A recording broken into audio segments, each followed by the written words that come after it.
Sim ou não? Sim. Sim. Entendeu? Então, aqui eu acho que eu tenho 11, doutorado, e só 8 mestrado, né? E tem mais gente do... Bom, pelo menos assim, eu sei que tem muita gente que não falou nada até agora, parece que a gente tem mais gente do doutorado. E isso é uma coisa interessante, no geral, mas o DCC ultimamente está bem balanceado, mestrado e doutorado, né? Mas só para a gente saber qual é o nível de vocês. Quem é, tipo, ouvinte, isolado, pode marcar mestrado, né? Eu vou assumir que vai ser algo por aí, né? Porque são poucas pessoas que estão como isolado. Aí, além disso, tipo,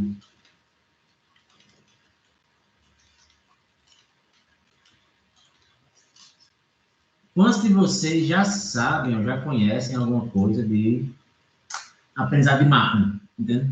Deixa aí qualquer reação que vocês gostarem. Que vocês acharem melhor, né? Like, 2, 6, 11, 14. Nós temos aqui 23, 26, 29, 32, uns 35 pessoas aqui, né? Contando tudo, tá? Vamos aqui mostrar participantes. Nós temos 39 pessoas no momento. Isso, mostrar a conversa. E dessas 39 pessoas no momento, apenas 23 já sabem ou já conhecem sobre aprendizado de máquina. Vocês conseguem me ouvir bem? Sim. Vocês estão vendo, não conseguem me ver direito, explicando o que aconteceu. Essa criatura que está aqui, entende? Que eu adoro ela, mas ela comeu o cabo do meu notebook do carregador. Entendeu? E eu estou sem meu notebook. E basicamente a bagunça aqui atrás, que está bem perto do fim, dá para ver que eu estou no processo de mudança. Então eu meio que liguei o computador grande no chão mesmo. Eu poderia ter ligado na mesa de jantar, mas não quis ocupar ela não. Tenho meu jantar de armazém. Vou bancar o professor desenrolado por 2 aulas aqui, dando aula no chão mesmo, mas é mais fácil também. Vai ser mais simples também. E é até bom que o cachorro fica meio que perto assim, eu sei que ele não está fazendo nada de errado. Mas meu nome é Flávio, tipo, aqui estou eu, para quem não me conhece, quando eu der a aula, eu vou um pouco mais para longe, né, por causa da gravação. E, basicamente, esse curso que vocês vão ter, né, ele é dividido em 5 partes. Então, falando um pouco da logística do curso, aqui eu já meio que botar aqui meio que a visão de aluno, né? Vou botar aqui, me dar papel para aluno, entende? Vão ser 5 partes. A primeira parte vai ser lecionada por mim, por Flávio, já passando assim a logística do curso logo antes de começar o assunto. Tudo vai ser síncrono, reuniões virtuais. A gente vai ter aula até o dia 28. Primeira semana de novembro, a gente tem uma prova. Essa primeira parte é um pouco corrida, entende? Então, eu perguntei assim, quem já conhece a atividade de máquina, já para saber o quanto eu posso passar mais rápido algumas aulas, embora eu não queria mudar a ordem das aulas, não. Como a grande maioria já conhece, eu consigo seguir a sequência como está. Né? Se não queria, talvez, marcar aula extra, não, mas se for o caso, eu marco. Né? A ideia é que vocês tenham o conteúdo na matéria.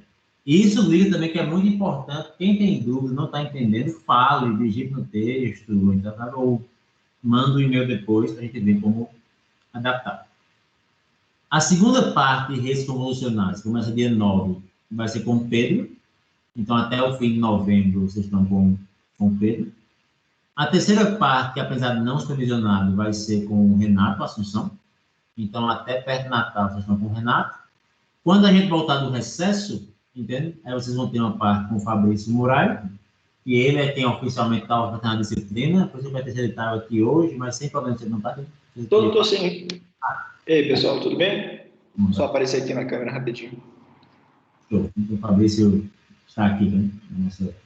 Nossa tela. Aí, deixa eu terminar aqui que eu passo para a Fabrício. A quarta parte vai ser redes recorrentes e a quinta parte vai ser uma mais de aplicação com o Jefferson. Não é que não vai ter aplicações aqui, entendeu? Mas, bem, acaba como imagens, é um dos grandes focos de Aprendizado Profundo, a parte de convolução e aplicações, né? Tipo, tem um pouquinho mais de ênfase, né? O DCC tem uma matéria só de NLP, que eu faço profundo, com a Adrianov também, né? Então, quem quer, talvez gostou mais dessa parte, trabalhar mais com isso. Não é que não vai ter a base, aqueles modelos, mas pode se aprofundar mais também em outras matérias. Então, esse curso está num formato que a gente gosta, embora, sim, tenha um pequeno desbalanceamento em alguns conteúdos, mas não é nada do fim do mundo, não. Você não tem uma base boa do assunto. Assim, imagem da matéria por si só, texto da por si só que tem, generativo da por si só também, então assim, mas aqui é meio que uma visão geral. O Fabrício quer falar algo? Fabrício? Não. Acho que é importante falar que tem um projeto no final também, né? Show. Eu vou descer aqui para avaliação. Entendeu? Uma coisa bacana do mundo de hoje, que eu acho, né, assim, pelo menos para assuntos mais novos, alguns assuntos mais clássicos não são assim, é que existem livros abertos e a gente meio que usa da matéria ou recomenda 2 livros que são abertos e gratuitos, né? Um é o livro do Goodfellow, Bendio e o Corville. O Goodfellow e o Bendio, bem famosos. O Corville eu não sei bem quem ele é. Talvez tenha um nome famoso, mas não menos famoso. Pode ser uma falha minha, entende? Mas foi um dos primeiros livros, assim, que foi bem focado em Deep Learning com esses grandes nomes, né?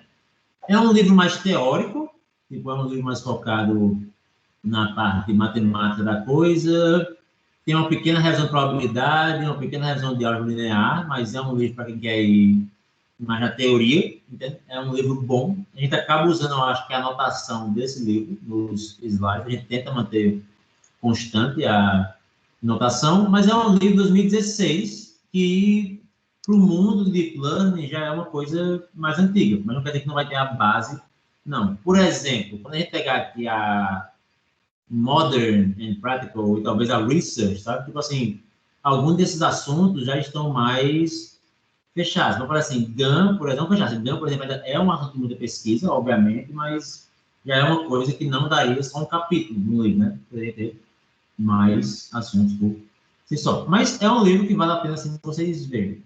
Um livro que eu pessoalmente gosto, alguém pediu para entrar aqui tá? Um livro, como o Gibran falou aqui, né? Assim, a base conceitual desse livro é muito boa. Um livro que eu pessoalmente gosto, assim, é o Diving to Deep Learning. Ele foi bem organizado ultimamente, já dá para baixar um PDF bem feito, eu acho que tem que baixar um PDF em algum momento. E o bom é que todo livro tem código para rodar no Colab. Eu acho que todo livro dá para rodar no Colab. Não precisa em algum lugar lá para em algum lugar. Agora, acho que é mais uma pena. Aqui, né? Tipo, então é um livro bem adaptado no mundo todo, também é um livro aberto, tem a vantagem de ser um livro que é atualizado todo ano, entendeu? É uma coisa mais um projeto open source mesmo, que várias pessoas podem contribuir.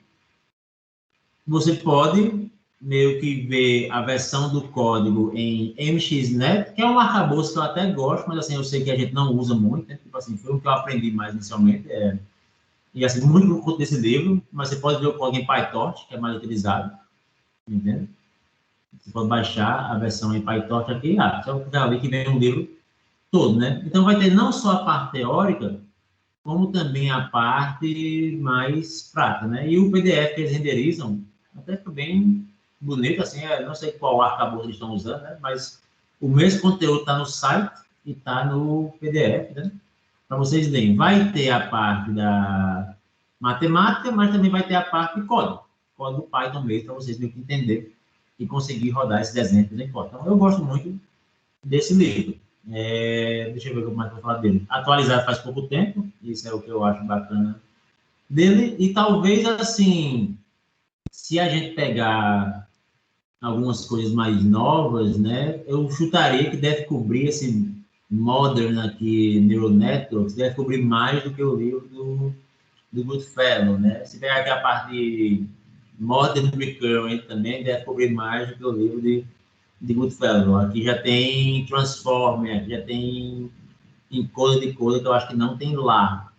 Aqui já tem Attention, que eu acho que não tem lá também. Né? Tipo, então, assim, é um livro que vai ter mais coisas, mais moderninhas e, bem, tem código, né? Que é muito bom para quem é uma galera mais código, assim, quer saber mais detalhes de como resolver os problemas. Tem sistema de recomendação, tem o outro, tem GANs, entende? Tipo assim, quem trabalha com REC6, com o Rodrigo, o Nível, o Anis também trabalha muito com REC6, o Márcio Gonçalves, que pode pegar um capítulo desse e aprender alguma coisa mais de plano. Né? Isso. Ninguém fez comentário sobre o segundo livro. Murai levantou a mão para falar. Rapidinho, Flávio. Só para falar um pouquinho sobre essa disciplina, né, que a gente dá aqui na FMG, está dando pela segunda vez. Ela é interessante, mesmo que você já tenha usado esses frameworks, porque a gente vai tentar cobrir aquilo que está por trás desses métodos, né, para vocês entenderem os fundamentos e saberem quando usar as coisas, e por que elas funcionam, por que elas não funcionam. É muito diferente de você aprender a usar esses frameworks como caixas pretas, né? Porque aprender a usar o framework como caixa preta tem uma utilidade que é limitada tanto naquilo que você consegue fazer, quanto por quanto tempo você consegue usar aquilo. Porque a gente sabe que essas tecnologias elas mudam muito rápido com o tempo. Então, eu espero que vocês entendam, saibam apreciar o valor de você entender como as coisas funcionam de verdade, o que está por trás, qual é a teoria. Então, só esse comentário. Tá, isso é bom. Quando eu falar aqui da avaliação, eu consigo talvez complementar o Fabrício um pouco. Né? Deixa eu só voltar aqui para o plano de ensino, né? Como é que vai ser a avaliação, né? Já falo do Moodle também. A avaliação, a gente fez basicamente uma prova para cada parte, então cada professor vai fazer na sua prova, e tem um projeto que você vê que vale aqui uns 50 pontos. Então, muito da sua nota vai vir nesse projeto, em que esse projeto você vai ter que fazer código também para... Antes de você fazer um projeto mais teórico, você pode. Não, adoro teoria, quero provar umas coisas. Também pode. E o projeto vai ser avaliado, a gente não vai olhar o código, a gente não tem como ver isso, não tem como montar a matéria, mas vai ser avaliado basicamente como um artigo científico mesmo. O fato de ter mais gente doutorado é bom nesse sentido. E como um artigo científico, a gente colocou um bom peso, pode ser uma sessão mais longa do que o normal, de trabalhos relacionados. Por quê? Porque embora a matéria ela está mais na teoria, como o Fabrício falou, e também ela está não necessariamente cobrindo tudo que é mais novo, sabe? A gente espera que a matéria abra vocês para o mundo de pesquisa em Deep Learning, ou pelo menos usando ferramentas de Deep Learning. O que eu quero falar? O meu problema, eu não quero pensar necessariamente em problemas de Deep Learning, é muito difícil para mim. Para mim, não vou negar isso não, assim, eu tanto que eu dou para cada matéria. Tipo, é muito difícil para alguém, mas eu trabalho com recomendação, eu trabalho com texto, e eu quero aplicar isso no meu problema. Isso pode ser um projeto também. Entendeu? Mas desde que tenha uma boa revisão do que foi feito nesse seu mundo em Deep Learning, sabe? A gente quer que isso venha como um artigo científico, e a gente quer que isso venha com vocês fazendo todo o trabalho, desde a revisão até os resultados. Eu não acho que a gente deu um formato do projeto, assim, número de páginas, mas talvez seja bom a gente meio que talvez discutir offline e postar no Moodle, né? Tipo, até, sabe, formato ACM, né? 10 páginas falando dupla, algo do tipo, eu acho que a gente não vai fazer muito além disso, não. O formato, talvez, NeoRead, 8 páginas, falando assim. A gente meio que escolhe isso e posta. Alguma dúvida, gente? Sim? Não? Talvez? Texto aqui está... Não, vamos botar esse texto, mas não, são os slides chegando, né? Temos 16 doutorado, 13 mestrado, 26 das nossas, vamos ver aqui, das nossas 51 pessoas conhecem de aprendizagem de máquina. Quem não pegou, por favor, dê um like, se você já conhece de aprendizagem de máquina aqui, ou doutorado e mestrado, só para eu ter uma noção de como está a base da turma. E se não tem dúvida sobre o assunto, avaliação, etc., vamos seguir, vamos em frente. Uma matéria com 5 professores, você imagina que vão ser 5 métodos diferentes de ensino. Eu vi que o Rolf levantou a mão.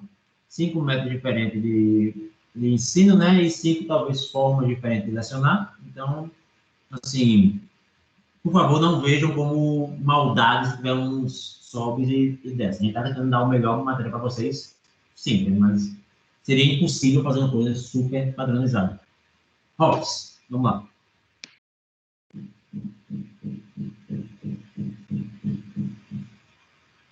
Oi? Estão mudo, talvez? Oi, tá me ouvindo? Ouvindo. Ah, desculpa. Professor Flávio, bom dia. Bom dia. Meu nome é Roger. Eu não estou conseguindo acessar o chat. Eu acho que eu não estou com autorização completa para participar da turma, sabe? Eu acho que você está como convidado, né? Eu fiz matrícula como isolada e eu não consegui acessar os links que você enviou, só apenas o último, entendeu? Para a turma. Eu corrijo isso até a próxima aula, eu prometo. Da minha cabeça, às vezes, é tão imediato, não, mas assim, eu corrijo isso, porque assim, é comparação do Teams. Tá bom. Flávio. Mudo, né? Tipo, manda um e-mail para mim, eu deixo Tá bom. lá. Beleza, obrigado, professor. Flávio, só um comentário. O Teams está um pouco instável desde ontem. E na outra disciplina eu não estou conseguindo adicionar ninguém como participante oficial da equipe. Né? Mas eu estou vendo que dá para pegar os convidados aqui e transformá-los em participantes, pelo menos para essa reunião. E aí o Roger deve conseguir usar o chat agora. Show. Entendeu? Olha que bacana, temos 50-50 doutorado e mestrado. Alegria. Bem balanceado mesmo. Tá. Aí vamos agora para o Moodle, antes de começar a matéria. O Moodle, você já tem acesso ao Moodle. Cada aula eu vou botar os slides e a gravação da aula, entende? Tipo, estou fazendo essa forma mais simples como professor mesmo, meio que um textinho. Então, assim, se você preparar aquele Moodle mais organizado, não vai ser esse nosso, mas vocês conseguem meio que pegar tudo que está acontecendo. Existem listas práticas com gabaritos. Esse curso nasceu de um curso que a gente lecionou para a Petrobras algumas vezes, e basicamente lá tem aulas práticas mesmo, que a gente não tem tempo aqui, mas para cada módulo, e se você quiser meio que já ver os próximos módulos, tem aqui, né, até o 05, embora o 4 está um pouquinho diferente, já tem as listas com gabaritos. Lista de gabaritos que foi feito por alguns colegas de vocês aqui do BCC. Então, tenham cuidado de ser uma coisa meio que fácil de aprender. E são listas que, se você abrir assim, elas tendem a ter um pouco de um tutorial para seguir, né? Assim, tem um pouco de texto nas listas, um pouco de imagens, figuras, né? Então, coisas que vocês meio conseguem ler e ir seguindo, meio que uma apostilha. E como toda apostilha que a gente meio que faz assim, a gente não tenta de revisar tudo, mas a gente tenta o melhor para ser uma coisa que dá para estudar por isso, né? Então, vocês conseguem baixar isso e rodar. Não necessariamente as listas vão bater exatamente com as aulas, porque quando a gente pensa nessa matéria, tem uma introdução aos arcabouços, tem um pouco de pegar o código, entendeu? Então, assim, algumas listas casam certinho com a aula, algumas não. Por isso que eu boto aqui no fim do Moodle, para que vocês meio que vejam, baixem e vão atrás. Vão ter exercícios de revisão, entende? Também não vai ser necessariamente um por aula. Esse aqui cobre as 2 primeiras aulas, né? Então, depois da próxima aula, eu vou colocar essa tarefa aqui no Moodle também, para vocês baixarem e estarem para a prova. Ok, gente? Alguma dúvida sobre o Moodle, etc? Não? Tá. Só para não esquecer, por favor, usem o fórum recém-criado de dúvidas. sem criar dúvidas. No M1 para tirar as suas dúvidas. Cada professor pode criar o seu fórum, né? Na verdade, tem um por tópico, na minha experiência, e a gente meio que pode ver essas dúvidas. Por favor, não tirem dúvidas pelo Teams. Eu até abro o Teams com uma certa frequência, mas eu deixei de abrir direto, estou dando mais para aula mesmo, hoje em dia. E, por favor, assim, não necessariamente tirem dúvidas por e-mail, dado que a sua dúvida no fórum pode ajudar os outros. Uma coisa simples, eu tenho vergonha, eu tenho não sei o quê, eu entendo do seu lado, mas tem que ter essa dúvida publicamente. Se for uma coisa realmente da matéria, de conversar pessoalmente, aí fale comigo ou com outro professor. Esses exercícios também não valerão pontos? Não, Eduardo, assim, vai ser só as provas mesmo. A gente pensou uma coisa mais... Como são 5 professores, 5 provas, a gente... Não vou negar, pensou um pouco fazer mais simples para a gente mesmo. O projeto, Murai, vai ter entrega parcial ou não? Isso é uma coisa que não estudo também, né? Acho que as revisões, né, que a gente colocou ali valendo 15 pontos, se não me engano, Isso. Poderiam ser uma entrega parcial, né? Se você escrevesse a seção de trabalhos relacionados do artigo. Talvez a gente pode colocar depois do terceiro módulo, que você já tem uma base boa, tipo assim, já entregar um PDF com a ideia, tipo, introdução e os relacionados, né? A gente meio que talvez ver se está no caminho certo. Acho que é uma boa, né? Depois a gente pode definir a data direitinho, né? De repente podia ser depois do quarto módulo, mas a gente decide e depois informa vocês. Isso.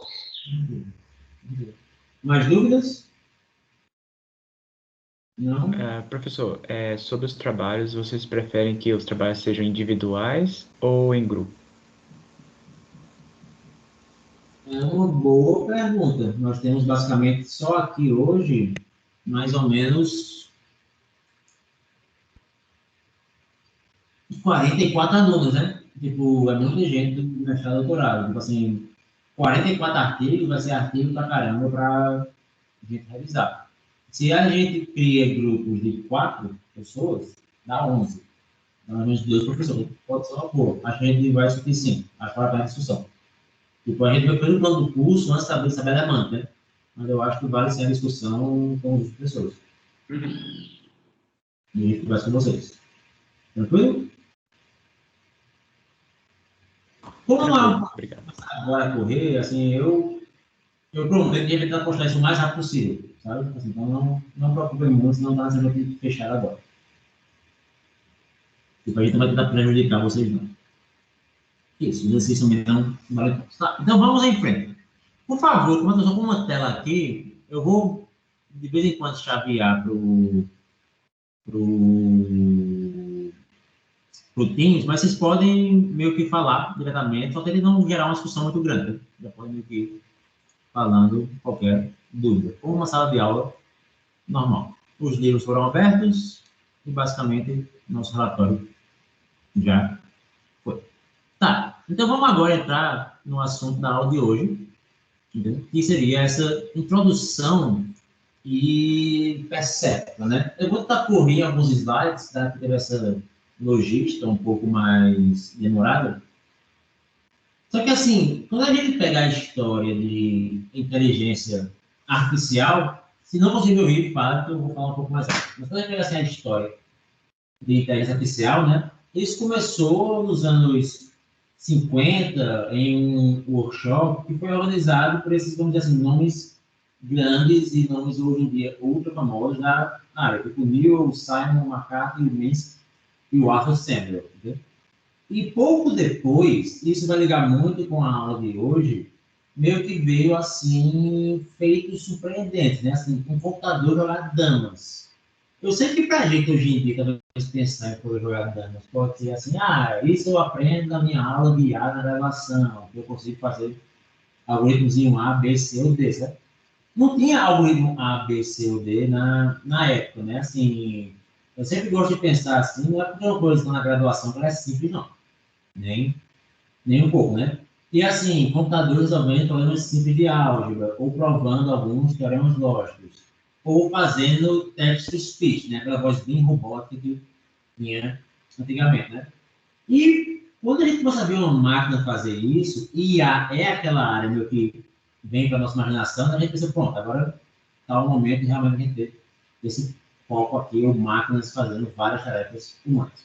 Eu vou jogar esse banho de água fria nessa brincadeira já já. Mas aqui tem a proposta do projeto, foi basicamente esse seminário, né, dos 6, a gente pode ver, caso queira, né, se propõe um seminário. Aqui eu tenho as pessoas que foram lá no primeiro seminário, né, tipo, algumas delas ainda estão vivas.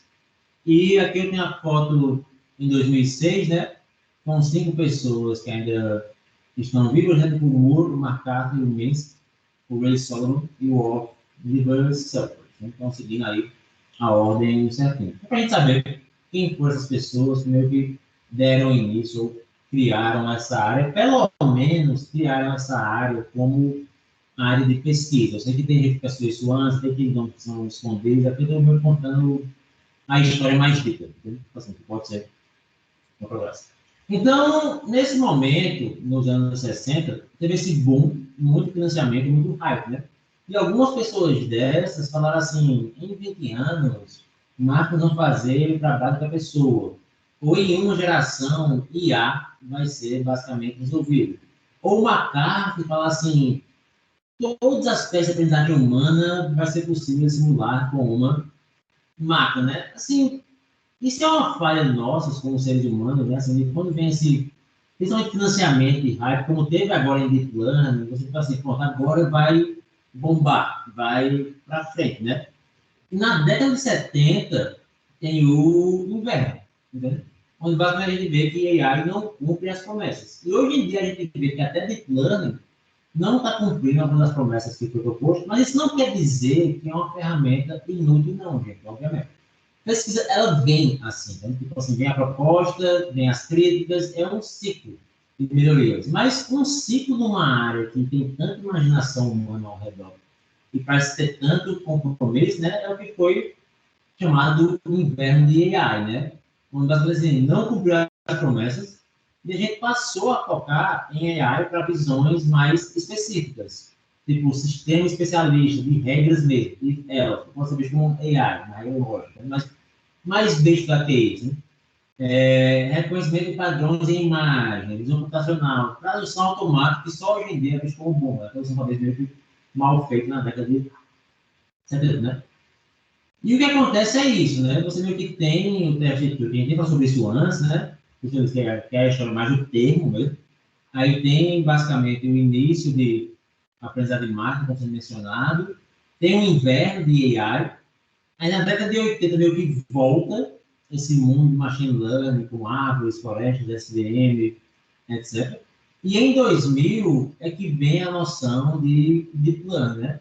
E a gente tem agora, a gente já está em 2020, a gente já sabe um pouco que é essa história, é uma coisa que eu peguei, acho que alguns anos atrás, sabe?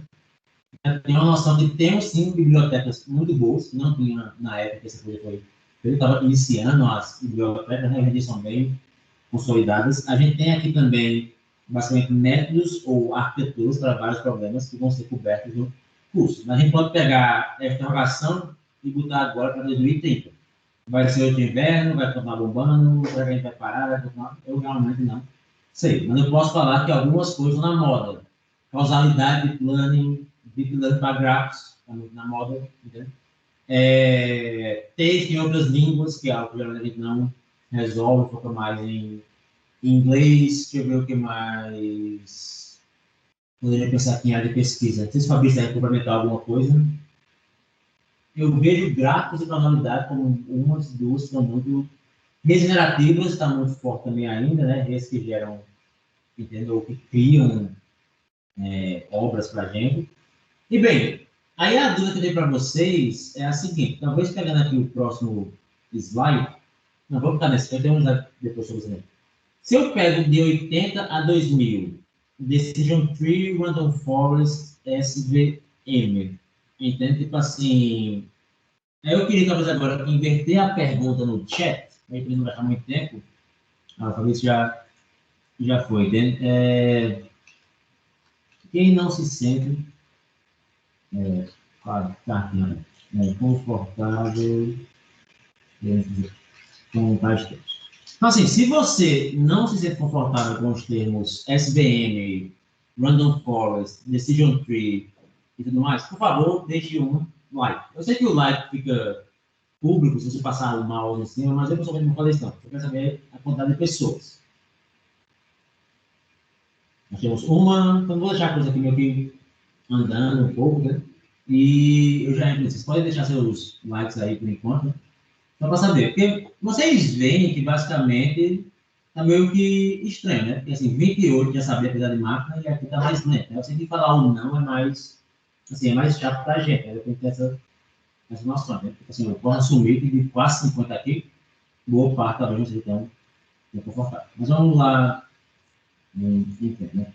O curso, a gente não consegue fazer essa revisão, mas eu consigo, no máximo, passar para vocês material que faz essa revisão.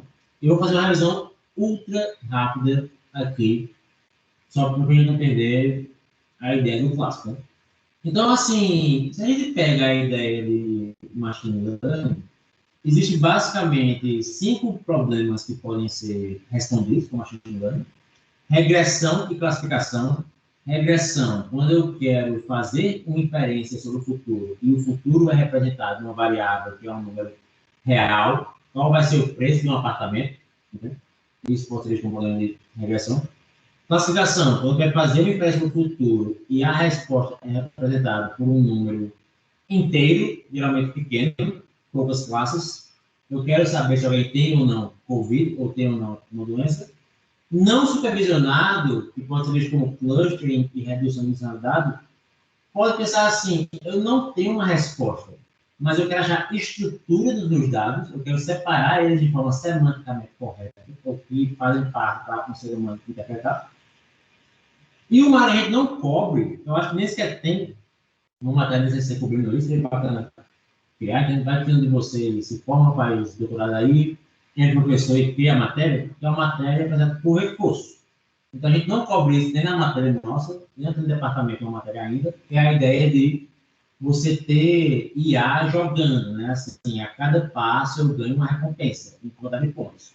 E isso é o que também é muito na moda. Assim, hoje em dia, IA joga Go, joga xadrez, joga StarCraft, você está jogando essas coisas cada vez melhor. E só para revisar um pouco o assunto, eu vou falar aqui rapidinho o que seria machine learning via regressão, né? E aqui eu vou usar esse diagrama, eu não consigo mudar a cor, eu peço desculpas, mas eu vou focar num caso que eu vou chamar de um exemplo causal, entende? Isso é uma matéria de causalidade. Mas vamos explicar esses termos um pouco aqui.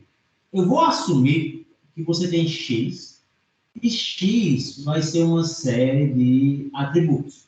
Eu quero prever um apartamento em BH e a preço desse apartamento depende da área do apartamento, depende da quantidade de quartos para ser ligado com a área, nós vamos falar isso, depende do bairro, depende, obviamente, em que ano eu estou, porque sobe e desce com os anos, depende do que tem perto, se tem metrô perto, que BH tem pouco metrô, então você poucos bairros vão ter.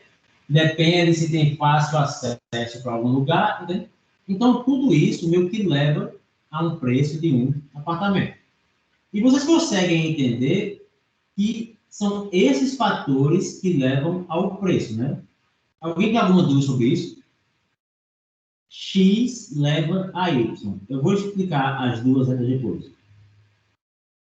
Alguma dúvida? Claro. Essa daqui faz sentido, né?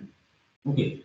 Só que X leva a Y, deixa eu explicar aqui um pouco, existe uma função real onde Y é o preço do apartamento, para um apartamento assim, talvez esse que eu moro, e aqui é uma instância, existe uma função real do mercado imobiliário que meio que dita esses preços. A gente sabe qual função é essa? Vocês conseguem entender o mercado como um todo? Sim ou não? Não. Não, entendeu? Então, como a gente não sabe qual função é essa, que a gente chama como F, eu aproximo essa função, que é o meu Y chapéu, ou eu faço previsões por ela, para uma outra função H. H é uma hipótese, entendeu? E essa hipótese, e assim como vão ter parâmetros que eu não sei. Aqui eu não sei de quase nada mesmo, mas pelo menos eu sei o sentido. E o H, eu tenho uma série de parâmetros. Na regressão linear, isso são os P's da regressão. Y igual a AX mais B. Isso é o A e o B. É o ajuste da minha reta para chegar à minha resposta. Ok? Dúvidas? Podem falar. 1, 2, 3. Vamos, entendeu? Então, assim, a gente pode chamar isso de uma função causal com uma função geradora, que é a função real que gera os dados. A gente não conhece ela. A gente pode fazer exemplos, não conhece ela. Existem erros, tanto na função geradora, tanto no x quanto no y, que, assim, mensuração não é exata, mas o que a gente quer é aproximar essa função com a nossa hipótese. E aqui eu tenho um exemplo onde eu, Flávio, como rei do mundo do meu computador, entendeu? Eu consigo criar uma função real, onde a função real é x mais seno de x, onde x tem uma inclinação, você vê que isso cresce, faz uma reta, mas tem um seno também, que faz o seno, certo? E também tem um ruído aqui, que meio que dá esses pontos de ruído, para pegar esses pontos meio que para cima e para baixo. Isso é a minha função dos dados. Fez sentido? Está claro para vocês? Dúvidas com esse gráfico? Texto, sem ver o texto, vamos seguir. Então, o quê? Só que no mundo, apesar de máquina, você não vai saber essa função. Entendeu? Ela vai ser escondida, que é o exemplo dos apartamentos antes. Entendeu? Então, você vai criar uma hipótese para prever esses dados. Aqui, a minha hipótese é a regressão linear. Entendeu? Só para quem está na dúvida o que é a regressão linear, até escrever. Aqui tem que ter alguns, como eu estou sem onde escrever em texto hoje, y é igual a ax mais b. Vamos dar um zoom nesse mais. Isso aqui é a minha regressão linear, entendeu? Onde eu estou aprendendo o A e o B. Qual é o melhor intercepto que serve para os dados? Qual é a melhor inclinação que serve para os dados? E vocês podem ver aqui que essa hipótese não vai capturar perfeitamente os dados, entende? Porque eu não sei que era x vai ser x. Talvez aqui eu consiga saber, porque eu estou olhando para isso, né? Assim, é um gráfico simples, né? Mas essa hipótese pode ser boa o suficiente para previsões. Vai ter um erro nela, mas isso pode ser bom para mim. Eu vou aprender essa hipótese reduzindo o erro da curva para os dados. Eu posso tentar uma hipótese mais complicada, tipo uma rede neural, mas aqui eu fiz uma rede neural, um insight learning meio que mal feita mesmo, mas ela começa a se ajustar melhor aos dados, não terei por tempo suficiente. E você vê que uma rede neural já funciona mais. Vocês podem não saber que uma rede neural vai ser assunto da próxima aula, mas aqui vocês têm uma noção que a hipótese pode ser mais complicada. É outro método que se ajuda aos dados, talvez, melhor. Tranquilo? Dúvidas? Não, né? Tudo certo até agora. Tudo certo. Então, ok. Então, as hipóteses são boas do ponto de vista de previsão, que captura tendência. Mas a gente nunca recupera o modelo real. Se eu soubesse o modelo real, gente, eu não precisava precisar de máquina. Entendeu?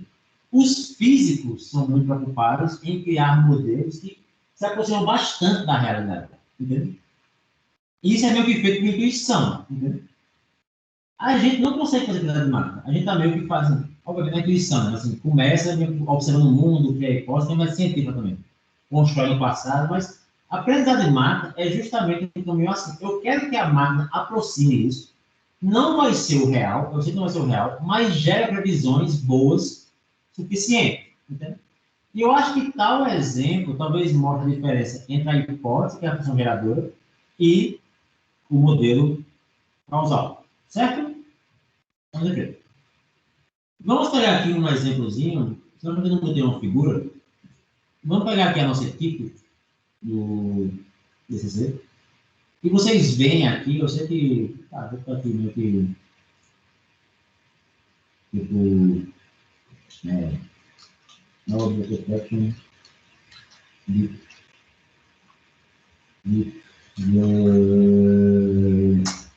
Vamos pegar aqui um outro exemplo, eu estou ter figura nos meus slides. Se eu pego essa tarefa de reconhecer gatos e cachorros, qual que é o meu?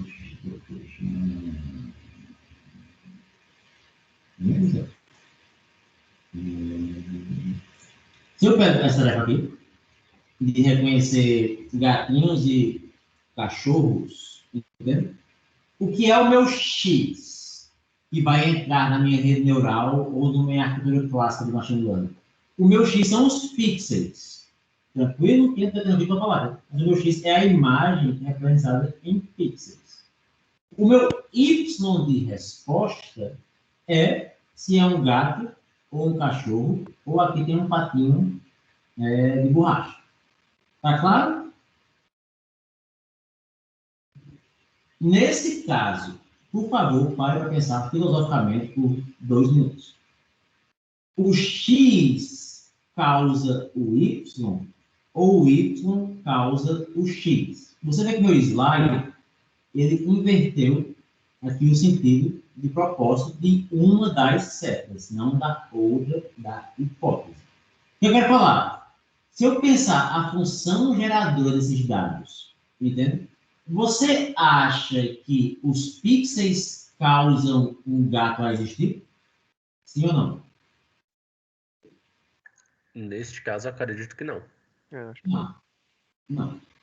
É o gato que causa a imagem a ter esse formato, certo? Sim. Sim. Alguém tem dúvida sobre isso?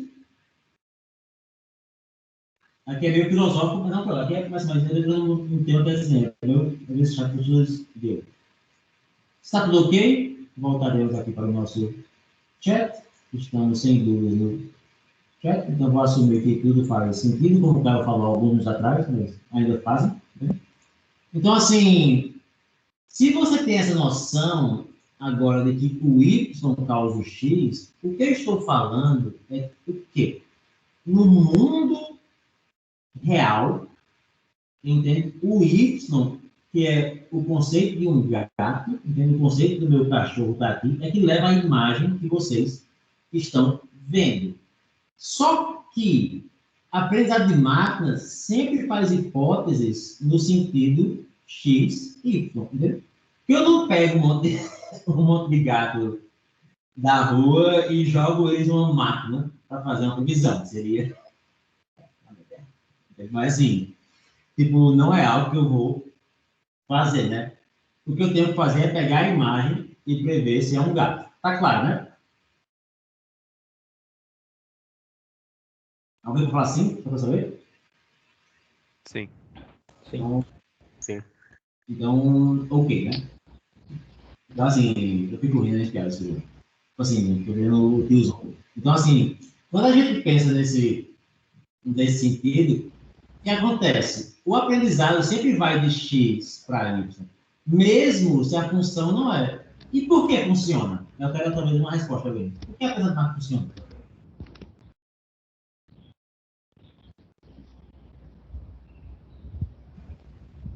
Parece loucura, né? É inverter o sentido. Isso não teria algo a ver com a questão como o treinamento é feito? Oi? Isso daí não tem... Porque assim, funciona dessa maneira pela forma como o treinamento é feito, né? Porque é como se fosse circular. O treinamento aqui é feito achando a reta que melhor se ajuda aos dados. Sim, mas no caso assim, o algoritmo ele acabaria sendo circular, por isso que funciona, porque você tenta o X e confere. Isso. Você falou uma coisa que eu falaria em outros termos. Aqui eu tenho uma função que y leva a x. Existe um erro também, que eu tenho um erro uniforme para fazer esse retângulozinho. Isso é uma figura clássica também. Não, para fazer muito usado. Então, tem que basicamente assim, x é uma função de y no mundo real, mas como o meu erro não é gaussiano, não é normal, o meu erro é um quadrado, é um uniforme, é uma reta.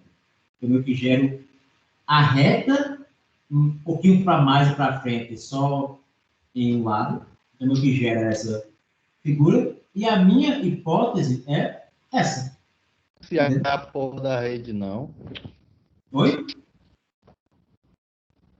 Desculpa, alguém falou, eu não entendi.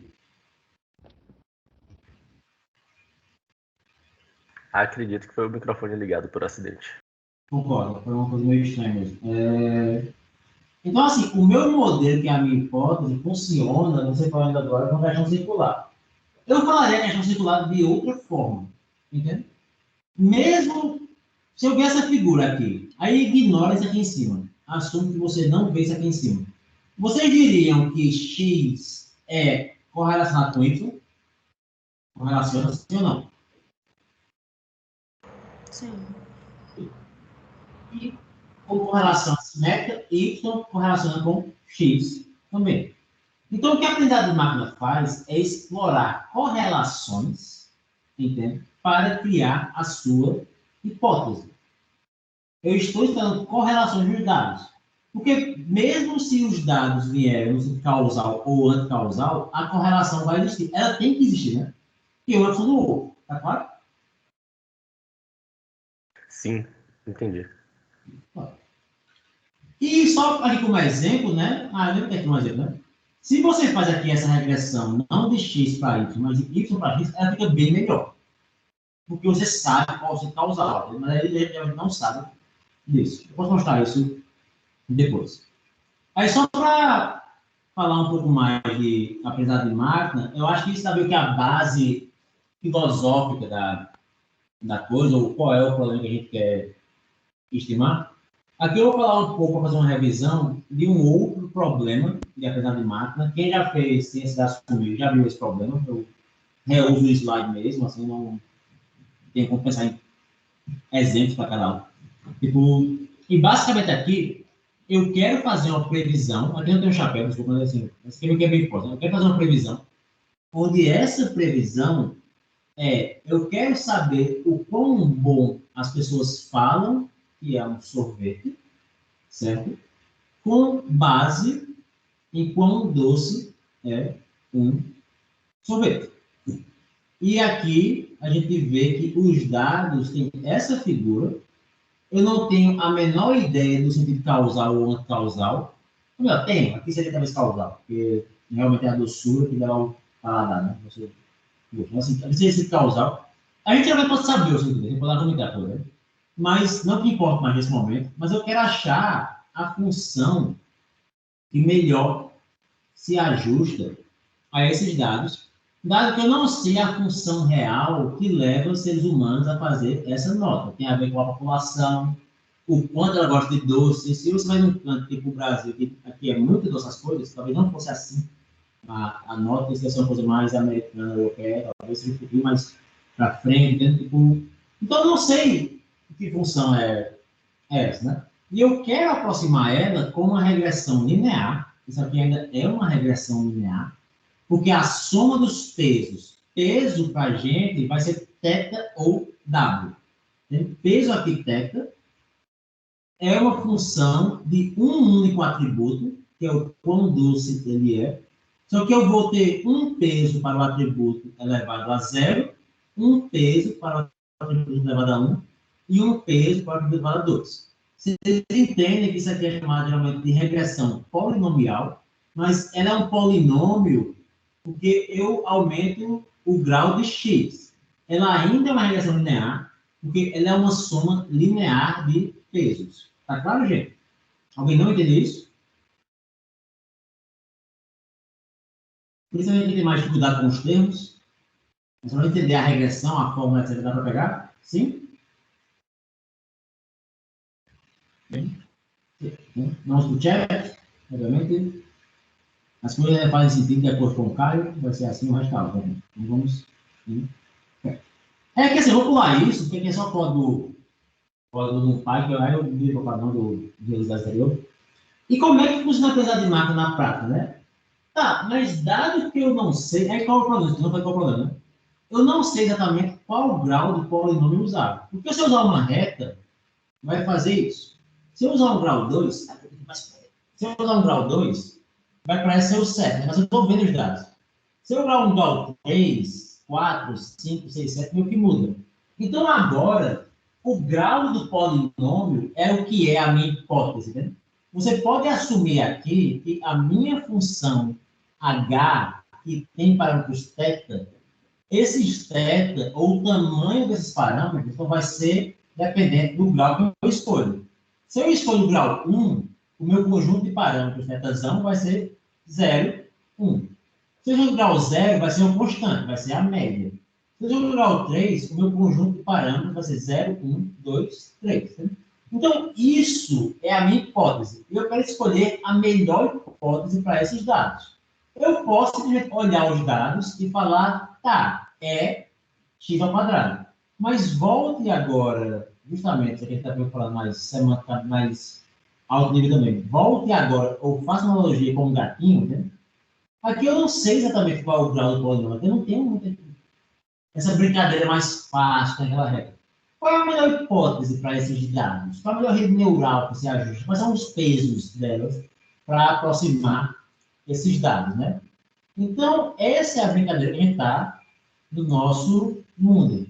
E basicamente, a gente quer aprender.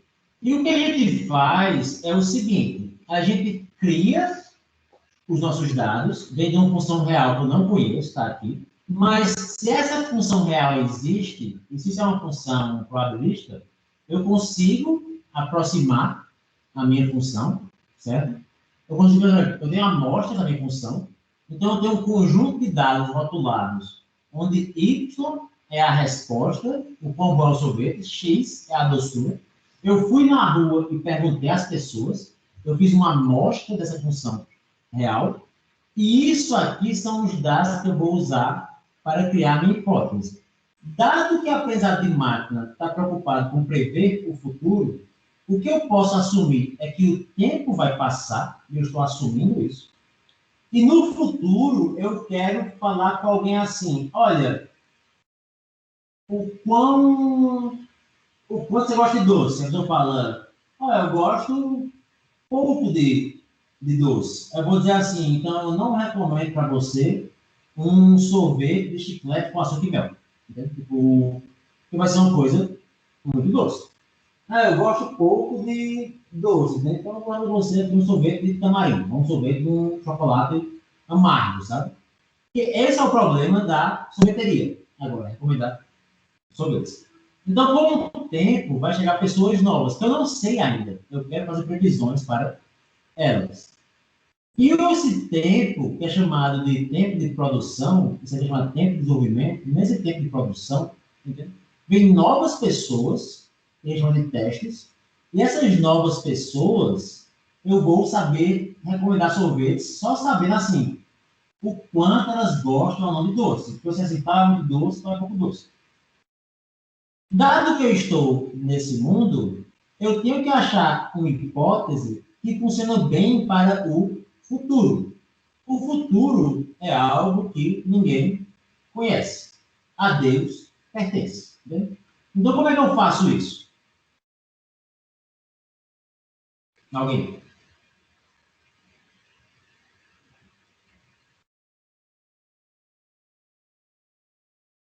Ninguém.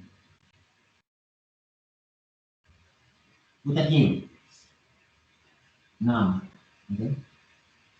Tá. O que você faz é o seguinte. Alguns de vocês já sabem a resposta. Eu sei que vocês já sabem disso, né? Tipo, o que você faz é que você cria a ideia de um futuro com o seu passado, entendeu? Então, você separa dados que não vão ser utilizados para a gente aprender a melhor hipótese. Separa dados que vão representar um futuro possível. São dados ditos de conjuntos ocultos. E isso é que tem a ideia de um conjunto de treino, validação e teste. Então, eu estou assumindo, nesse momento, que os 32 que já sabem de máquina estão de boa com isso. Um de vocês vai falar assim?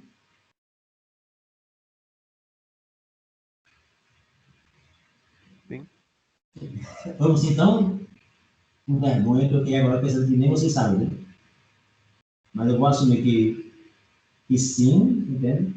Alguém que viu a aprendizagem de máquina já, ou no trabalho, ou como matéria, ou em outra matéria, como revisão, não sabe disso? Não viu isso?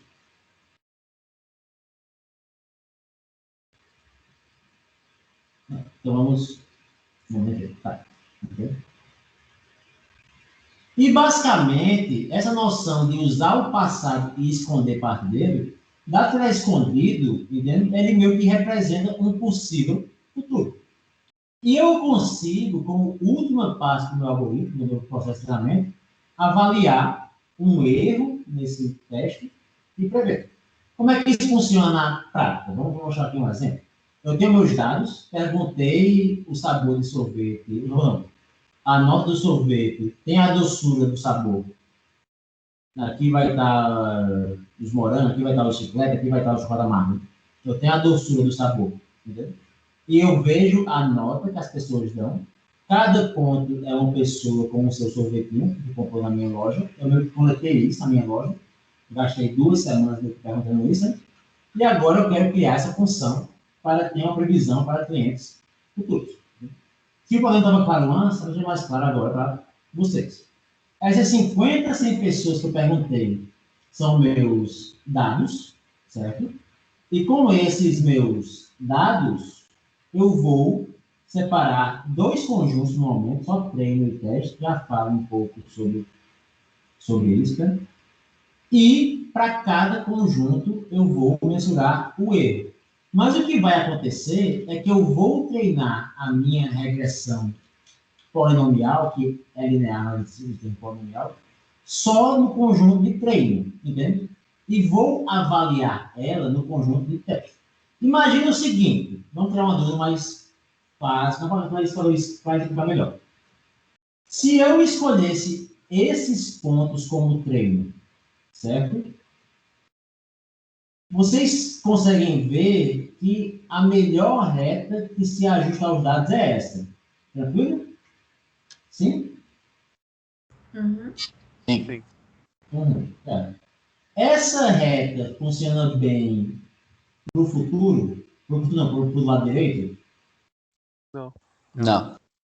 Não. Certo.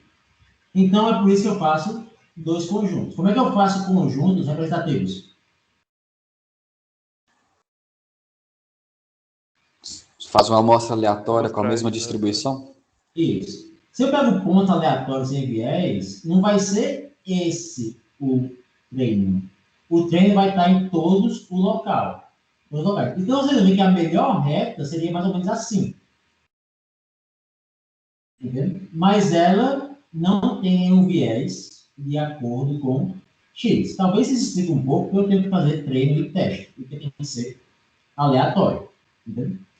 Para cada conjunto, eu mensuro o erro do meu modelo, que é um polinômio em X, e eu treino o modelo apenas no treino. Por isso que eu tenho que ter um conjunto de teste, né? Porque se eu fizer a seleção aqui mal feita, eu vou ver um erro gigantesco no teste. Então, por isso eu tenho conjuntos aleatórios, de treino e teste também, para representar o futuro. Se as pessoas mudam de gosto de sorvete entre verão e inverno, e eu vou tirar no verão, é o famoso azar. Azar no contexto dessa matéria. Tem técnicas para melhorar isso, mas seria azar mesmo. Né? Tá.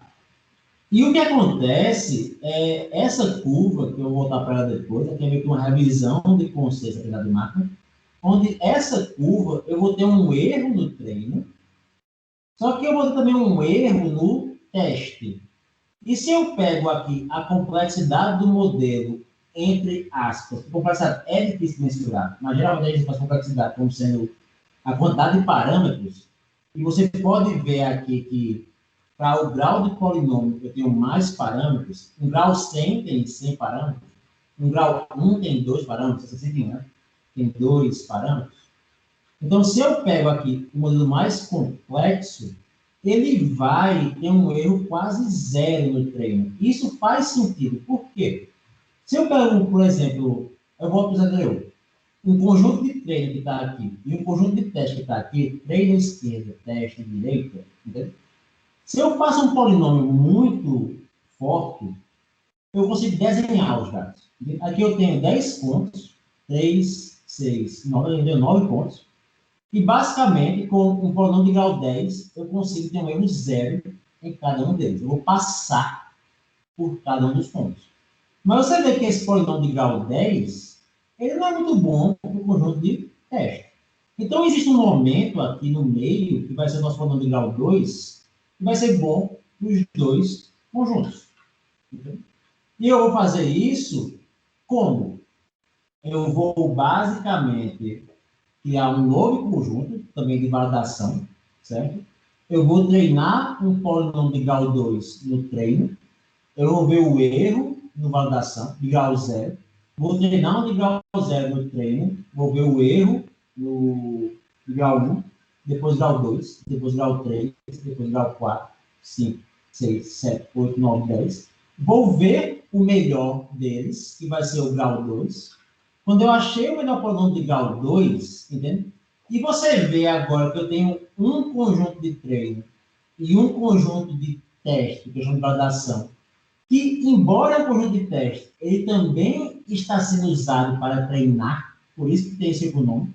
Grau 1, erro. Grau 2, erro. Grau 3, erro. Grau 4, erro. Ah, o 2 é o melhor. Na hora que o 2 for o melhor, aí você fala, certo, se eu fiz minha tarefa bem feita, para um futuro, o 2 funciona bem mesmo. Aí eu tenho um terceiro futuro, eu separei em 3 conjuntos, e valido a minha hipótese. Tá claro, gente? Sim, não? Professor, Diga. faz diferença se você tira o conjunto de validação do teste ou do treino? A diferença é o seguinte, se você assume que os dados são bem comportados, nenhum. Se os dados não forem tão bem comportados, eu posso ainda, dado que eu, como ser humano, fico olhando o erro de validação, eu ainda posso colocar, tipo, um sobreajuste meu, com um viés meu. Né? Eu posso começar a tunar o meu modelo para ganhar. Pega, por exemplo, o Kaggle. Talvez ninguém não sabe o que é Kaggle, né? Eu sou meio assim, meu que não sem tempo com a aula, mas a gente vai dar uma vez. Pega, por exemplo, o Kaggle. Nem todo mundo sabe o que é Kaggle, né? Mas vamos mostrar aqui. O Kaggle são competições de aprendizado de máquinas, e basicamente pega uma competição que já passou.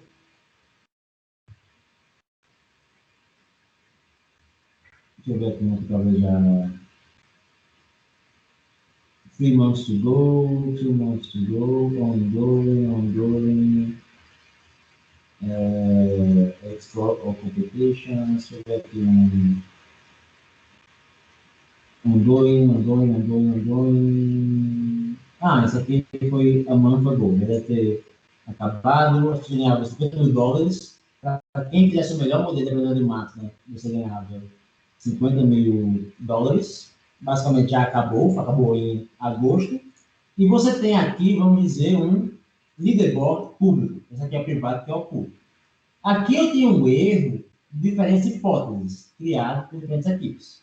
Você vê que está 0, mas não deve ser 0, não, deve ser 0 em tantas casas decimais, né?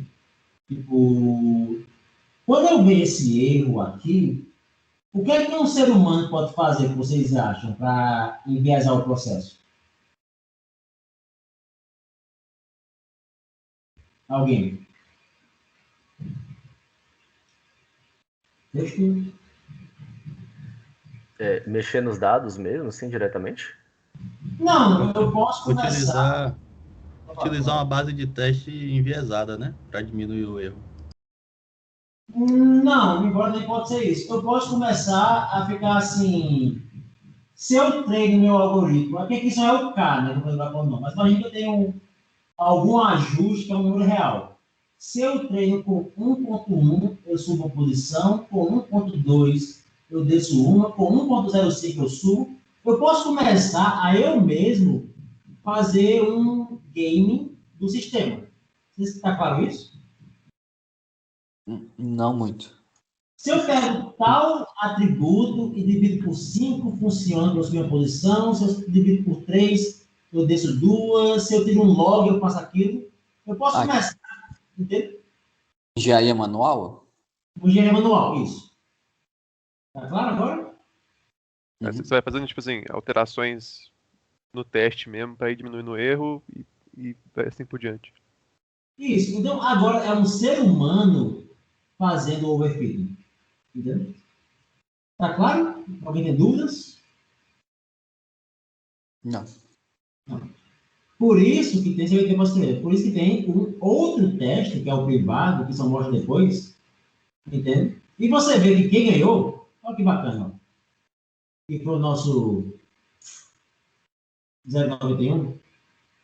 O nosso amigo 091. Ele nem tá aqui, né? Parece que a posição lá para 300 e tanto. Acho que mostra lá no privado. Então, essa equipe ou essa criatura, entende? Estava 300 e pouco. Estava lá embaixo. Por quê? Porque essas pessoas aqui começaram a brincar tanto com seus modelos que eles ficam em cima desse conjunto, mas esse conjunto já passa a não representar um futuro. Porque eu estou olhando para ele. Está claro agora? Uhum. Dúvidas? Não. Então, vamos lá. Nós estamos todos... Professor, só uma pergunta. Ali o prêmio vale pro private, no caso. Ah, não sei não, como funciona o não. Você tem uns troços de Eu acho que aqui. ele divide, né? Tem esse In The Money aí, os dois estão... Assim, os vencedores das duas diferentes categorias estão no top 3. Entendi. Para mim faria mais sentido o private receber o prêmio, porque os casos são mais reais, né? Testes. Talvez assim, os dois recebam alguma coisa, não sei. Realmente não sei, né? Não sei, gente. Tem que ver essas regras, eu não sei. É isso que eu tô falando, assim, eu não brinco muito que quero, né? Vocês podem ver isso. Tá, voltar para os slides. Então, por isso eu tenho 3 conjuntos. E por isso que vocês, como alunos e pesquisadores ou pessoas trabalhando na empresa, trabalhando de máquina, vocês realmente devem, e a gente não faz isso, porque nós somos seres humanos, faz, mas a gente realmente deveria separar um teste e nunca olhar para ele, tirando o momento que você vai escrever o paper, ou o momento que você vai mostrar o resultado para o seu gerente. Então, infelizmente, a gente não faz isso. Que é o que o Kaggle faz, né? Que é basicamente o que o Kaggle faz. Aí, ao ver o erro no meu conjunto de validação, que é aqui o meu validation group, eu vejo que o grau 2 foi o melhor. Aqui é o mesmo gráfico com zoom, né? Só que já escala por mim. E depois de 2, começa a subir. E você vê que, eventualmente, volta a descer. Eu comecei agora a decorar a validação. Tá claro, então? O nosso problema? Entendeu? E a gente escolhe aqui agora o nosso melhor, que é o teste. Mas então, acho que foi besteira, né? O nosso teste. O nosso melhor, que é o grau 2. E ele tem um erro parecido. Aqui é o erro quadrado médio nos 3 conjuntos. Na prática, o que a gente faz é validação cruzada em K-Floats, que funciona da seguinte forma. Eu pego meus dados, eu separo um teste, tipo aqui eu separei 2 partes dele para teste, um valor pequeno, 10, 20, ou no máximo 50% para teste. Você tem que assumir o quê, gente? O máximo de treino que eu uso é melhor e o teste vem em poucas unidades, geralmente vem até em 1 unidade. Então, um conjunto pequeno para teste, eu separo para guardar, e eu crio, basicamente, dos meus 5 pedaços que faltaram, cada um deles vira validação em algum momento. Por que isso é melhor do que antes? Porque agora eu dou chance para toda a minha base de dados ser validação. Então, eu tenho mais mensurações de validação ou de erro, entende? E eu tenho mais hipóteses. Isso aqui vai ser uma, isso aqui vai ser outra, isso aqui vai ser outra, outra. Né? Cada conjunto de treino gera uma hipótese diferente. Quando eu ver qual vai ser a hipótese com melhor modelo, entende? E eu vejo para cada conjunto, para cá igual a 1, 2, 3, 4, 5, esses meus erros, tá igual a 1 erro, 2 erro, 3 erro, 4 erro, 5 erro, né? Na validação, eu posso, por exemplo, tirar a média da coluna. Você vê que não é consistente sempre. Aqui, o primeiro é menor que o segundo. Aqui, o primeiro é maior que o segundo, porque os dados vieram de uma forma. Mas, ao tirar a média da coluna, o K igual a 2 é o melhor. E aí eu vejo esse modelo no meu teste depois. Tá claro, gente? Professor, nesse caso aí, o K é o grau do polinômio do exemplo anterior ou é o K do K-fold? Não, é o K do polinômio, desculpa. Eu vou o K do polinômio. Né? Aqui é o fivefold, eu postei o fivefold. Né? Professor? Tá.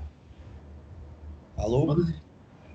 Existe alguma vantagem ou desvantagem em utilizar um fold randômico? Porque aí você está com os ranges setados, né? Você pega um range específico da sua base de dados e utiliza isso como dado de validação. Mas existe alguma vantagem em utilizar, ao invés de um range, uma porção randômica desses dados? O que você tem que fazer é que antes de fazer tudo isso, você tem que dar um shuffle nos dados.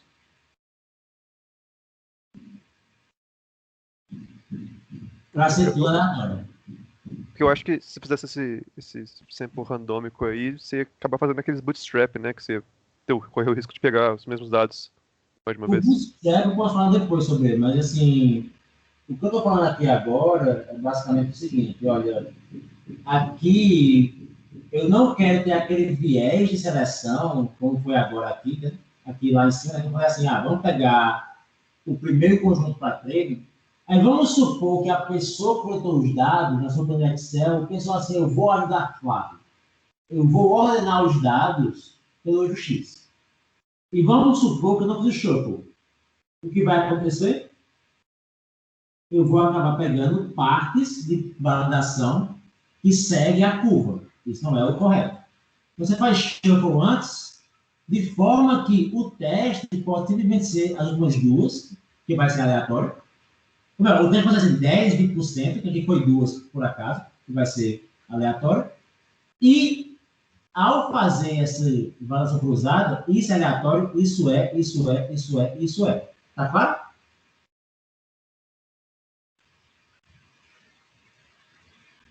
Quem tirou a dúvida? Eu não vi quem era. Tá claro. Então, ok, né? Um comentário que você gosta de fazer, só que eu trabalhei com dados no meu doutorado. Qual é o contexto em que você não pode fazer o shuffle? Alguém sabe? Séries temporais? Quando Isso. você tem dependência. Isso, justamente. Você tem uma série temporal, aí realmente o teste é o fim da série, que é o futuro mesmo. A validação é o meio e o treino é para trás, né? E aí realmente você tem a ideia do tempo passando. Show! Essa aula acaba de que horas? Cláudio Capanema quer falar. Acho que é 11 horas. Acho que é até Professor, 11h05. Tá conseguindo me ouvir bem? Pode falar. Então, a minha dúvida é essa questão do shuffle na série temporal. Certo. Vamos supor que eu já montei, eu não fiz o shuffle, tá? E aí eu monto as minhas sequências, ou seja, da maneira ordenada, né? Da maneira correta, sem fazer o shuffle. Depois eu posso fazer o shuffle dessas sequências? Não, mas vai quebrar a temporada também, né? O que você faz na série temporal é o seguinte, eu vou usar o último ponto para teste e o período para validação. Veja o erro. Vou usar os dois últimos para teste, eu vou ver crescendo, né? Quer ver que vai crescer na janela de previsão. Entendeu? Porque eu tinha imaginado que, por exemplo, como a sequência é ela que vai para dentro da rede neural, né? Ela em si, ela está intacta, a ordem. Aí eu faria o shuffle de sequências, não internamente da sequência, entendeu? Tá. O shuffle, você vai ter várias séries temporais. Isso, eu teria várias. Exatamente, porque vamos chamar a série temporal de sequência. Aí poderia? Poderia. Seria da janela, né? Considera cada janela. Eu já fiz isso e dá certo. Então, é como se a sequência, na verdade, seria o sample. Seria um sample, ele está ordenado internamente, e aí eu Isso. faço. Tem várias séries para misturar, talvez. Isso, Deixa para cada um sem respeito, né? isso. Então, beleza. Obrigado. Gente, eu gosto dessa revisão e eu gosto de passar ela no início por um motivo claro, assim. O problema de aprendizado de máquina tem a ver com, eu já vou falar, MS. O problema de aprendizado de máquina tem a ver com previsão. Então, você vai de tudo,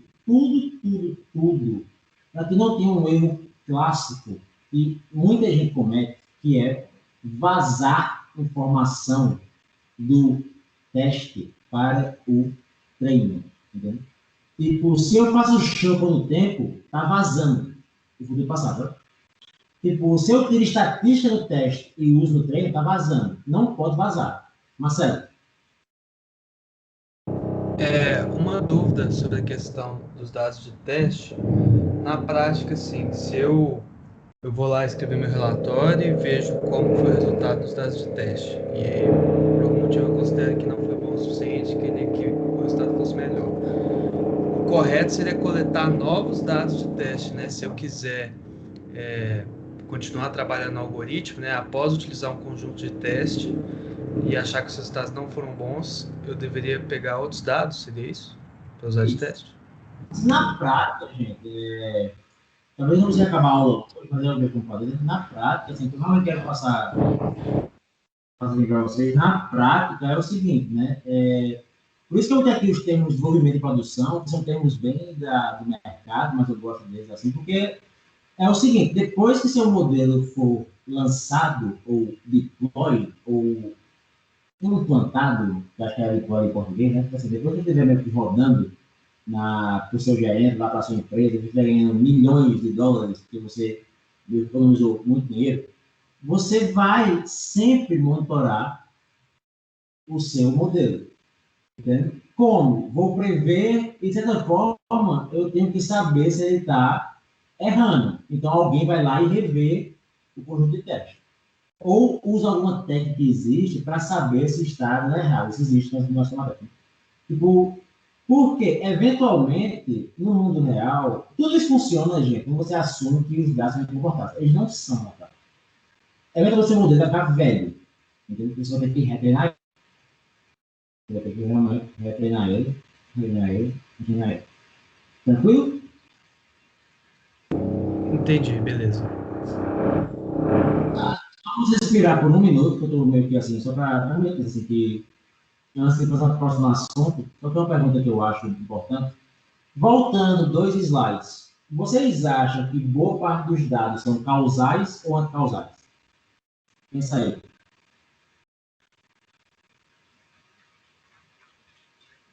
Acho que depende do contexto, né? No mundo. São causais, mas depende muito da quantidade de features que você tem, né? Nos dados de entrada.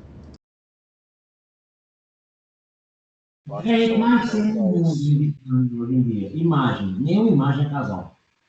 Nenhuma imagem é causal. Tipo, entende?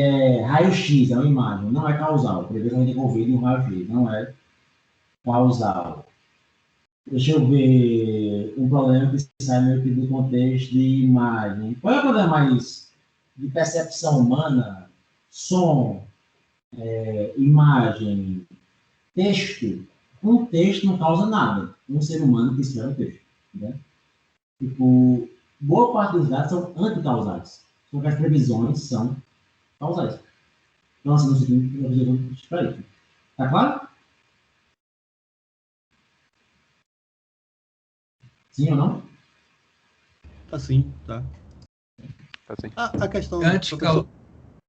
essa causalidade que existe nesses dados, tipo imagem, texto, não é a gente que determina? Não sei. A gente argumenta, né? Filosoficamente falando. Tipo assim, não faz sentido a imagem dar existência ao gato. É o gato que gera essa imagem. Junto com uma câmera. Junto com onde o gato não está ali, né? O gato está ali numa florestinha. Né? Entendeu?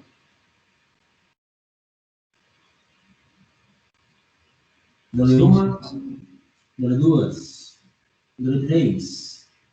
Nós temos 13 minutos. O que eu faço com 13 minutos? Com 13 minutos, eu consigo passar até aqui. E vai ficar basicamente a parte do desenrasque frio. Tá. Ok. Embora eu falei de regressão, de sorvete de apartamentos, a gente deve ter mais essa de classificação. É mais fácil, mais comum pensar em classificação. Mas os dois problemas são quase iguais, do ponto de vista de dependência de marca. Né? E classificação, eu falei com vocês antes, né? Prever se tem um gato, prever se uma parte da imagem é mais floresta, prever se um paciente chegando no pronto-socorro, com ferimento na cabeça, precisa de UTI, prever se uma flor é de tal tipo, prever se o usuário vai comprar um produto, prever se um aluno vai sair da matéria de plano. Geralmente a resposta não é um número real, é um número 1, 0. Pode ser 1, 2, 3, 4, 5. Eu tenho 5 tipos de cores, também pode, de plantas, também pode. Mas a gente vai simplificar o nosso mundo em boa parte dos slides, dessa primeira parte, para ser um mundo 1, 0 mesmo, que é mais simples de pensar. E eu irei sim comentar a regressão e o multiclasse. Com a matéria tem muita teoria, pensar em duas classes é mais fácil. E aqui não muda muito a brincadeira, não. Ainda é população, amostra, treino, validação e teste. Assim, nem devia ter isso aqui. Tipo, só que a diferença é que o seguinte, ainda X são variáveis, Y é resposta, e na prática, o meu classificador dá um número entre 0 e 1, e qual é a chance de ser 0 e qual é a chance de ser 1. Deixando claro os termos para as próximas aulas. X sempre é variável atributo, Y é classe, P é probabilidade, o meu modelo aproxima P, Y igual a 1, dado X. Que é o mesmo que eu falei antes. Dado que eu vi X em vez, qual é a chance de ser igual a 1? Essa é a tarefa do meu classificador. Para escrever mais simples, P igual a 1, a gente escreve isso como sigma. Né? Só um exemplo, se vocês abrem o UCI, Machine Learning Dataset Repository, tem o problema do prever se alguém está com câncer de mama presente ou sem câncer de mama. Na verdade, eu acho que é maligno ou benigno. Eu não acho que é termo, eu acho que é maligno ou benigno. Deve estar errado o slide, né? E foram coletadas imagens, para sair um pouco do mundo sobre polinômios sorvetes, né? Imagens reais, entendeu? De mulheres, né? Você vê no exame, né? Qual é o raio da... Quando você vê o exame, né? Vai ter alguma deformaçãozinha em forma circular, qual é o raio daquela deformação, o quanto ela desvia, qual a textura dela, mencionada em taxa de cinza, o perímetro, a área, a variação no raio, que talvez seja um círculo completo, compactness, que é uma função de perímetro e área, compatibilidade, simetria, se é muito simétrico, diferença de definição fractal, isso são as features. E, basicamente, a gente vai ter isso em cada núcleo ou célula, e a gente tem 3 núcleos ou célula por imagem, se não me engano. Então, dá 30 features. Olhando para isso aqui, e esquecendo a ideia de polinômio, foca só em um núcleo. Né? Olhando para isso aqui e esquecendo a ideia de um polinômio, agora o meu problema não é mais fazer a previsão escolhendo um grau, é escolhendo quais de A até J eu vou usar. Qual desses vocês jogariam fora?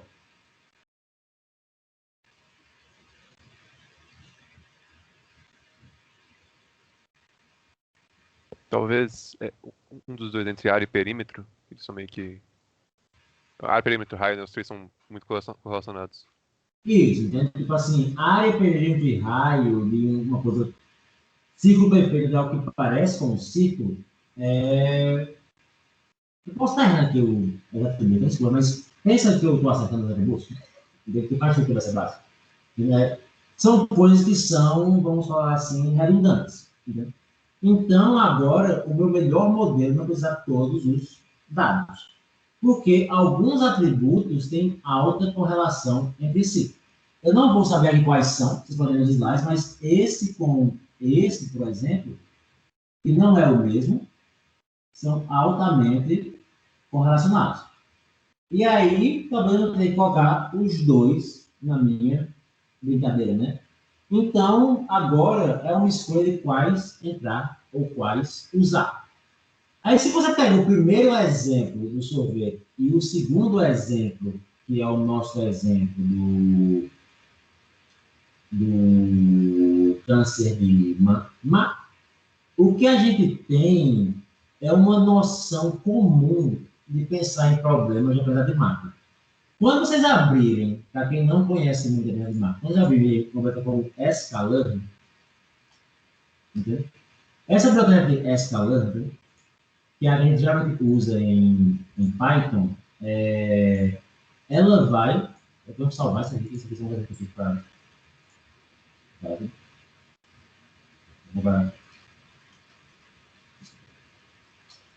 Não vou dar meus exemplos. Então, quando eu pego aqui o meu sklearn, ela é uma biblioteca que vai ter vários algoritmos de regressão, vários algoritmos de classificação, vai ser vários mesmos. Vocês não precisam conhecer todos eles, entendeu? Mas o que importa é que todos eles seguem a mesma ideia de treinamento. Qual é a ideia? Se você pegar aqui os tutoriais do sklearn, que é o User Guide, entende? A ideia é entender o modelo, fazer validação cruzada, escolher o melhor modelo, quantificar o erro. Entendeu? Isso aqui existe para qualquer modelo. Aqui no que eu fiz. O que eu faço para um modelo? Vamos pegar aqui um modelo qualquer. Vamos pegar uma rede neural. Eu até acho que uma rede neural é um... Vamos pegar uma rede neural aqui, né? Se você ler a API da rede neural, que é basicamente aqui o meu NLP Regressor, o meu NLP Classifier, vai lá em código mesmo agora, entendeu? Tipo, o código sempre segue um padrão. Que é esse padrão? Existe o método train ou fit, e o método train ou fit recebe x, que são atributos, e y, que são respostas 0, 1. Se eu não for usar o perímetro, entende? Eu removo a coluna perímetro do meu x. Entende? Eu não uso a coluna perímetro do meu x. Eu nunca removo nada de y, porque y é a minha resposta. Além disso, em algum momento, você vai ter o que se chama de hiperparâmetros, onde hiperparâmetros vão estar no construtor do objeto. Aqui eu tenho vários deles. Entende? O K do polinômio é o hiperparâmetro. Hiperparâmetro tem a ver com o que vai guiar a forma do meu modelo. Quanto maior o K, mais parâmetros. Quase, mas aceito. Engenharia de features tem a ver com como eu trato as features ou os atributos para o meu modelo. Algumas eu tiro log, outras eu vou dividir por 7, algumas eu vou fazer blá, levar ao quadrado. As duas coisas vai ser comum para outros modelos. Qualquer modelo que você pegar aqui, qualquer um deles, tipo, se eu sair de redes neurais, se eu for para Decision Trees, por exemplo, se eu clicar aqui na minha Decision Tree Classifier, que é o meu classificador, e ler a API, é a mesma coisa. Hiperparâmetros que guiam o meu modelo e o fit é x e y. Eu estou vendo código com vocês, assim, a noção do código. O resto aqui é optativo, né? Eu estou vendo código com vocês e falando isso. Porque a nomenclatura é essa. Você tem um algoritmo, rede neural, ou árvore, ou regressão linear. Esse algoritmo, ele gera modelos. Os pesos da regressão é um modelo, entendeu? Esses modelos que vão ser gerados dependem dos atributos que eu alimento, que é o X, e da escolha de hiperparâmetros, que ali era o meu grau do polinômio.